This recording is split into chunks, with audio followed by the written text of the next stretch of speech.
দর্শক, কুষ্টিয়ায় রয়েছেন সহকর্মী নাহিদ হাসান তিতাস, সরাসরি যোগ দিচ্ছেন তিনি। তিতাস, মরদেহবাহী অ্যাম্বুলেন্স কখন নাগাদ পৌঁছাতে পারে কুষ্টিয়ায়? দাফন সৎকারের বিষয়ে কি তথ্য রয়েছে আপনার কাছে, জানাবেন।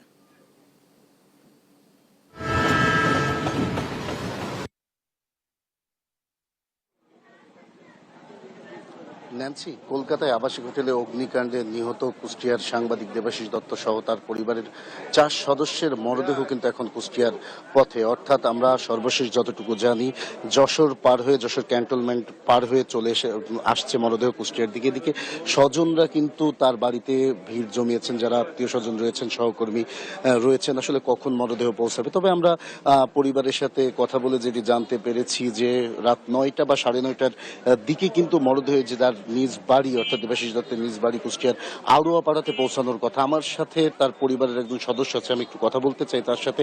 আসলে কয়টা নাগাদ পৌঁছাতে পারে দেবাশিস দত্ত এবং তাদের পরিবারের মরদেহগুলো, এবং কি কি প্রক্রিয়া শেষে তাদের দাহ এবং সৎকার সম্পূর্ণ হওয়ার কথা রয়েছে? আমি এইমাত্র খবর নিচ্ছি যে যশোর ক্যান্টনমেন্ট পর্যন্ত আসছে ওদের দেবাশিসের লাশবাহী অ্যাম্বুলেন্স, আর এখানে আসবে 9টা নাগাদ।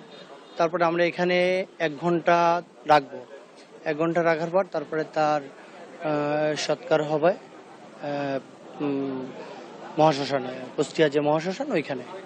ন্যান্সি, আমি একটু আপনাকে জানিয়ে রাখতে চাই, দেবাশিস দত্ত এবং দেবাশিস দত্তের ছেলেকে কিন্তু সৎকার করা হবে এবং তার স্ত্রী এবং তার শ্বশুরকে কিন্তু কুষ্টিয়া পৌর গোরস্থানে কিন্তু দাফন করা হবে। এখন অপেক্ষা আসলে কতক্ষণ পরে দেবাশিস দত্ত এবং তার পরিবারের এই মরদেহ কুষ্টিয়ার তার নিজ বাড়ি আড়ুয়াপাড়াতে পৌঁছাবে, সেই অপেক্ষায় কিন্তু স্বজনরা রয়েছেন। এই ছিল কুষ্টিয়া থেকে আমার কাছে সর্বশেষ খবর। ন্যান্সি। তিতাস, আপনাকে অসংখ্য ধন্যবাদ। দর্শক, কুষ্টিয়া থেকে আমাদের সঙ্গে যুক্ত হয়েছিলেন সহকর্মী নাহিদ হাসান তিতাস।